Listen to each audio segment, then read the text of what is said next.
প্রাপ্তবয়স্ক কোনো ব্যক্তি, সে হোক নারী বা পুরুষ, যেই হোক না কেন, ইচ্ছা করে যে এক ওয়াক্ত নামাজ ছেড়ে দিল, সে কাফের হয়ে গেল। ইচ্ছা করে কেউ যদি এক ওয়াক্ত নামাজ ছেড়ে দেয়, নামাজ পড়লাম না, মন চাইলো জোহরের নামাজ পড়লাম, মন চাইলো আসরের নামাজ পড়লাম, এই ব্যক্তি আর মুসলমানের খাতায় নাম নাই, কাফের হয়ে গেছে, কিছু করার নাই। এটাই সত্য। কিয়ামতের মাঠে যখন সবাই দাঁড়াবে, সর্বপ্রথম হিসাব নেওয়া হবে নামাজের। যার নামাজের হিসাব ঠিক থাকবে তার সব হিসাব ঠিক থাকবে। যার নামাজের হিসাব ঠিক নাই, তার রোজা, হজ, যাকাত, সদকা এগুলো কোনো কাজে আসবে না। তাই মুসলিম হিসাবে আমাদের প্রথম কাজ কি? 5 ওয়াক্ত নামাজ জামাতে পড়ার চেষ্টা করা। যদি না পারেন জামাতে, কমপক্ষে বাসায় তো পড়তেই হবে। যুদ্ধ লাগছে মনে করেন, মুসলমানরা যুদ্ধ করছে, এই সময় নামাজের ওয়াক্ত হয়েছে, কি করব? নামাজ মাফ নাই। যুদ্ধক্ষেত্রে একদল সৈন্য নামাজ পড়বে, আরেক দল সৈন্য যুদ্ধ করবে। যাদের যুদ্ধ করা শেষ, ওরা আবার নামাজের জায়গায় আসবে, যাদের নামাজ পড়া শেষ তারা যাবে যুদ্ধের জায়গায়। নামাজের মাফ নাই। আপনি মোবাইল বন্ধ করেন। আপনি ফোন, মনে করেন যে আপনি কোনো জায়গায় দৌড়াচ্ছেন, আপনাকে কেউ ধাওয়া করছে, আপনার জীবন বাঁচানোর ব্যাপার, নামাজের ওয়াক্ত হয়ে গেছে, কি করবেন এখন? ইশারাতে নামাজ পড়তে হবে। ইশারাতে হলেও নামাজ পড়তে হবে। একজন পুরুষ মানুষের নামাজ না পড়ার কোনো সময় নাই, মহিলা মানুষের নামাজ না পড়ার সময় আছে। মহিলাদের মাসে কয়েকদিন নামাজ মাফ, পুরুষদের নামাজ মাফের কোনো সময় নাই। বালেগ হয়ে গেছেন, আপনার বয়স যখন 10 বছর হয়ে গেছে, 10 বছর থেকে মৃত্যু পর্যন্ত আপনার নামাজ ফরজ। 5 ওয়াক্ত নামাজ আপনার উপরে ফরজ। চিন্তা করে দেখেন যে কত ওয়াক্ত নামাজ আপনি পড়েন নাই।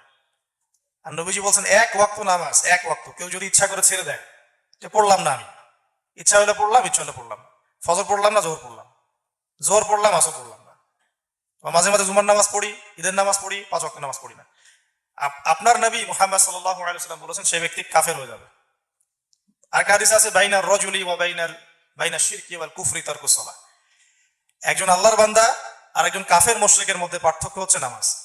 নামাজ পড়লো, মুসলমানের খাতায় নাম আছে, নামাজ নাই, মুসলমানের খাতায় নাম নাই। ইমাম আবু হানিফা রাহিমাহুল্লাহ, আমাদের হানাফি মাযহাবের ইমাম, তিনি বলতেন কেউ যদি নামাজ না পড়ে তাকে জেলখানায় বন্দি করে রাখতে হবে, তওবা করার সুযোগ দিতে হবে। যদি তওবা করে তাহলে আলহামদুলিল্লাহ, তাকে মাফ করে দিতে হবে। যদি তওবা না করে তাকে হত্যা করতে হবে, কারণ তার বেঁচে থাকার অধিকার সে হারিয়ে ফেলেছে।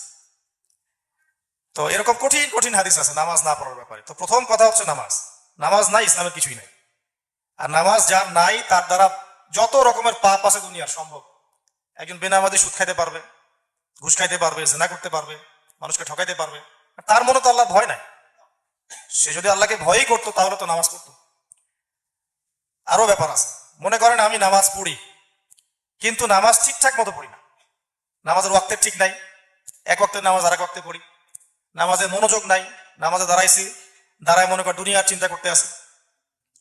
তারপরে মনে করেন নামাজ পড়তে দাঁড়িয়েছি কিন্তু ডিজিটাল নামাজ পড়ছি 3G 4G স্পিডে, নামাজে সূরা কেরাতের ঠিক নাই, সূরা কেরাতের মধ্যে 1000টা ভুল, রুকুর ঠিক নাই, সেজদার ঠিক নাই, তাড়াহুড়া করে নামাজ পড়লাম আল্লাহকে দেখানোর জন্য, মানুষকে দেখানোর জন্য।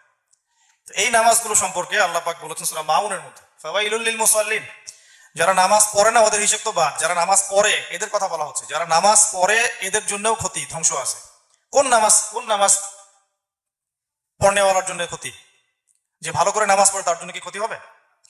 কোন নামাজ পড়নেওয়ালার জন্য ক্ষতি?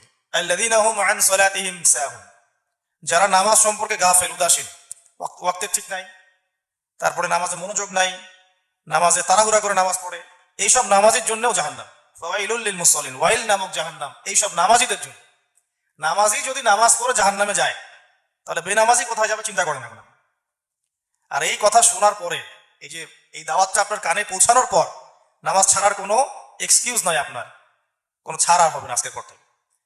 এতদিন শোনেন নাই, এই হাদিসগুলো জানেন নাই, সেটা আলাদা বিষয়। আজকে থেকে শুনছেন, এখন থেকে যদি না পড়েন আল্লাহ পাক ধরবেন ইনশাআল্লাহ। হয়তো এই জন্য আল্লাহ পাক এত দূর থেকে আমাকে এখানে পাঠাইছেন আপনাদেরকে নামাজের কথা বলার জন্য। তো নামাজ কোনো মাফ নাই, নামাজ পড়তেই হবে। একজন গর্ভবতী মেয়ের যদি প্রসব বেদনা উঠে যায় তখনও নামাজ পড়তে হবে, ইশারায় শুয়ে শুয়ে।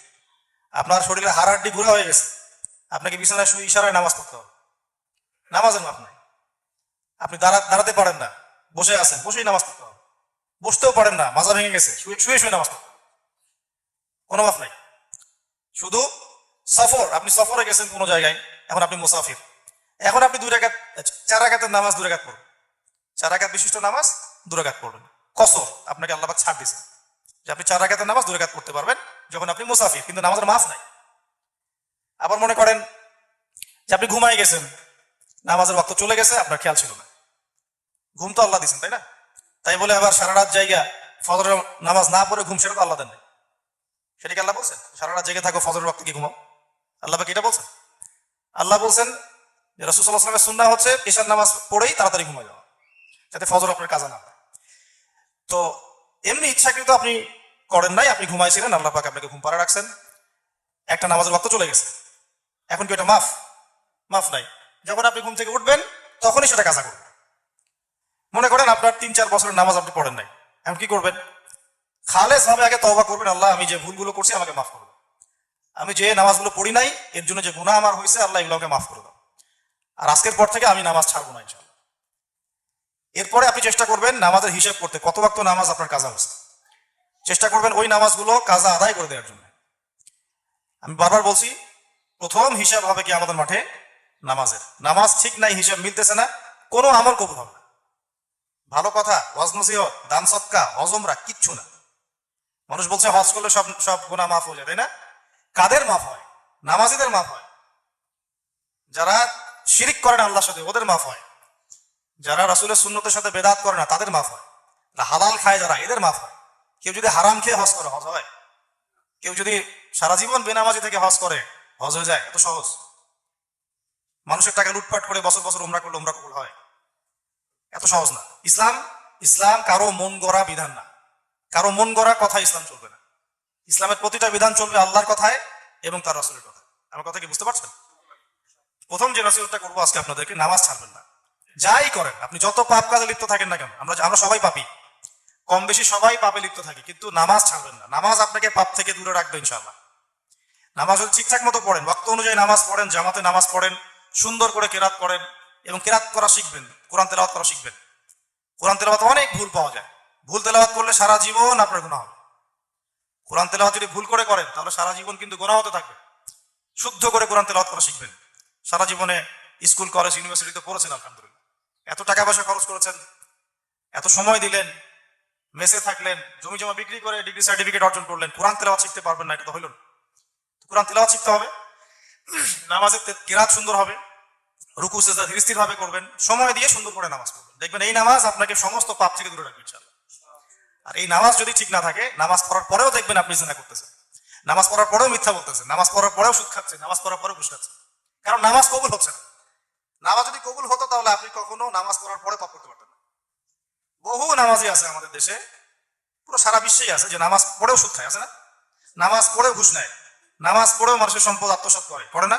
নামাজ পড়েও মানুষের প্রতি জুলুম করে, মিথ্যা বলে, প্রতারণা করে, মাপে কম দেয়, আছে না? দাড়ি টুপিওয়ালা লোক তেল মজুদ করে নাই, এই যে তেলের মজুদ চলছিল এখন সিজন রমজান মাসে, দাড়ি টুপিওয়ালা লোক দেখলে মনে হয় দরবেশ, বাড়ির মধ্যে শত শত টন তেল মজুদ করে রাখছে না? ও নামাজি না? নামাজি হওয়ার পরে পাপ করলো কিভাবে? এত বড় ধোকা দিল কিভাবে? কারণ তার নামাজের মতো হচ্ছে না। নামাজের মধ্যে কোনো ইখলাস নাই, ইহসান নাই। ইহসান কি জিনিস? আন তা'বুদাল্লাহা কাআন্নাকা তারাহ। ইহসান হচ্ছে এমন ভাবে আল্লাহর ইবাদত করো যেন তুমি আল্লাহকে দেখতে পাচ্ছ। মনে করেন আপনার প্রতিটা কাজ আল্লাহ দেখছেন বা আপনি আল্লাহকে দেখতে পাচ্ছেন। আল্লাহ যদি আপনার সামনে থাকতেন, আপনি কি পাপ করতে পারতেন? কেউ পাপ করতে পারতো? ফেরাউনও কি পাপ করতে পারতো? পারতো না। তা হাদিসে জিবরিলের মধ্যে আসে যে তুমি এমন ভাবে আল্লাহর ইবাদত করো যেন তুমি আল্লাহকে দেখছো। ওয়া ইল্লাম তাকুন তারাহ, তুমি যদি আল্লাহকে দেখতে না পারো, ফাইন্নাহু ইয়ারাক, আল্লাহ তোমাকে দেখছেন, এই খেয়াল রাখবে। তা আমরা যদি মনে করি সবসময় যে আল্লাহ আমাকে দেখছেন, আল্লাহ হাজির, আল্লাহ নাজির, আল্লাহ আমাকে দেখছেন, আল্লাহ আমি যেখানেই থাকি আল্লাহ আমাকে দেখছেন, যাই করে আল্লাহ দেখছেন, শুনছেন, তখন কি সে পাপ করতে পারবে? পারবে না। এই কারণে ইহসানটা জরুরি। এই ইহসান কোথায় আসবে? নামাজের মধ্যে দিয়ে আসবে। নামাজ যত সুন্দর হবে দেখবেন আপনার মনটা নরম হবে, আল্লাহর সাথে আপনার কথাবার্তা হবে। নামাজ স্থির ভাবে, ধীর স্থির ভাবে পড়বেন, তাড়াহুড়ার কিছু নাই। কারণ পৃথিবীতে আসছেন কি জন্য ভাই? বিয়ে শাদী করার জন্য, চাকরি বাকরি করার জন্য, বাড়ি গাড়ি টাকা কড়ি কামাই করার জন্য, জমি জমা কেনার জন্য। আর এগুলো তো আমরা সব নিয়ে যাবো, তাই নাকি বলেন? কবরে আমার সাথে বউ যাবে, বাচ্চা যাবে, জমি যাবে, বাড়ি যাবে, গাড়ি যাবে, তাই না? কিছুই যাবে না, কিন্তু সারা জীবন এগুলোর পিছনেই ছুটতেছি। যাবে না সাথে কিছুই, কিন্তু সারা জীবন ছুটি এগুলোর পিছনে। কি জন্য আসছে পৃথিবীতে? সূরা জারিয়াত পড়বেন। সূরা জারিয়াতের 59 নম্বর আয়াতটা পড়ে দেখবেন, আল্লাহ বলছেন ওয়ামা খালাকতুল জিন্না ওয়াল ইনসা ইল্লা লিয়াবুদুন, আমি জিন আর মানুষকে শুধু আমার ইবাদত করার জন্য সৃষ্টি করছি। পৃথিবীতে আসছে শুধু আল্লাহর ইবাদত করার জন্য। আর ইবাদত মানে শুধু নামাজ পড়াই না, ইবাদত মানে পরিবার দেখা, ইবাদত মানে ব্যবসা করা, ইবাদত মানে ভালো চাকরি করা, হালাল চাকরি করা, হালাল রিজিক অন্বেষণ করা, ইবাদত মানে জিকির করা, ইবাদত মানে তেলাওয়াত করা, ইবাদত মানে আল্লাহর জমিন আল্লাহ দিন প্রতিষ্ঠা করা, সবই ইবাদত। একজন মুমিনের প্রতিটা কাজই কি ইবাদত, কিন্তু করতে হবে কার পদ্ধতিতে বলেন? রাসূল সাল্লাল্লাহু আলাইহি ওয়াসাল্লামের পদ্ধতি। তখন দেখবেন প্রতিটা কাজই ইবাদত। বাথরুমে গেছেন, বাথরুমে পেশাব পায়খানা করছেন, এটাও ইবাদত, যদি ঢোকার সময় দোয়া পড়ে ঢোকেন, বের হওয়ার সময় দোয়া পড়ে বের হন। ঘুমাইছেন আপনি, ঘুমটা ইবাদত, যদি ঘুমানোর আগে আপনি দোয়া পড়েন আর ঘুম থেকে উঠে দোয়া পড়েন। আপনি খাচ্ছেন, খাওয়া ইবাদত, খাওয়ার আগে দোয়া পড়েন, শেষে দোয়া পড়েন। মানে প্রতিটা কাজ নবীর সুন্নাহ মতো করলে প্রতিটা কাজই কি ইবাদত। প্রিয় ভাইয়েরা, আমার মন থেকে নসিহত থাকবে যে আপনারা নামাজ আজকে থেকে ছাড়বেন না ইনশাআল্লাহ। আজকে জুমার দিন আছে, এতদিন যা করছেন, যা হয়ে গেছে, ওগুলো নিয়ে চিন্তা করার দরকার নেই। এখন থেকে শুধু নামাজটা ছাড়বেন না। অন্য পাপগুলো হয়তো হতে থাকবে, নামাজ পড়ার পরেও দেখবেন মিথ্যা বলছেন, হয়তোবা সুদ খেয়ে ফেলছেন, হয়তোবা ঘুষ খাচ্ছেন, হয়তোবা অন্যান্য অনেক পাপ হয়ে যাচ্ছে। ফোনে মেয়ের সাথে কথা বলছেন, ওই যে রাত্রেবেলা যে নগ্ন টিভি দেখতেছেন, অনেক কিছুই করবেন নামাজ পড়ার পরে। কিন্তু নামাজ যদি ধরে রাখেন এবং নামাজটা যদি মন দিয়ে পড়তে থাকেন, আল্লাহ আপনাকে ওই পাপ থেকে দূরে রাখবে নামাজের ওসিলায় ইনশাআল্লাহ।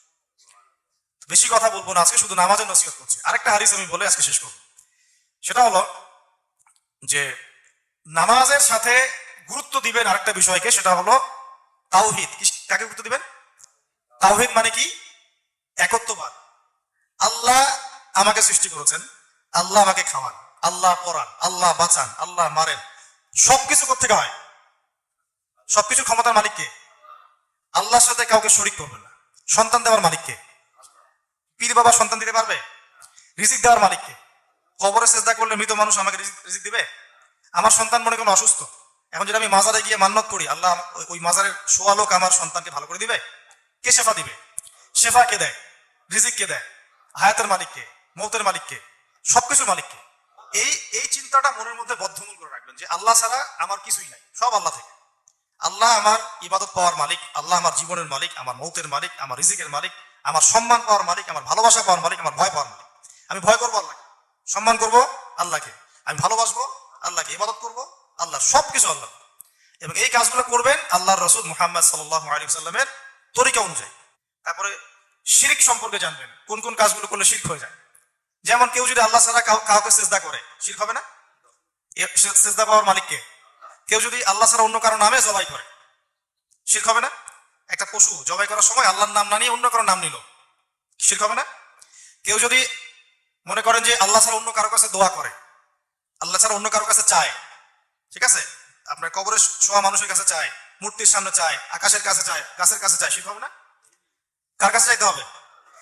তো এইরকম শিরকের অনেক প্রকার। কেউ যদি বলে যে ভাগ্যিস ডাক্তারটা ভালো ছিল, না হলে আমার ছেলেকে বাঁচানো যেত না, কথাটা কি শিরক হয় নাই?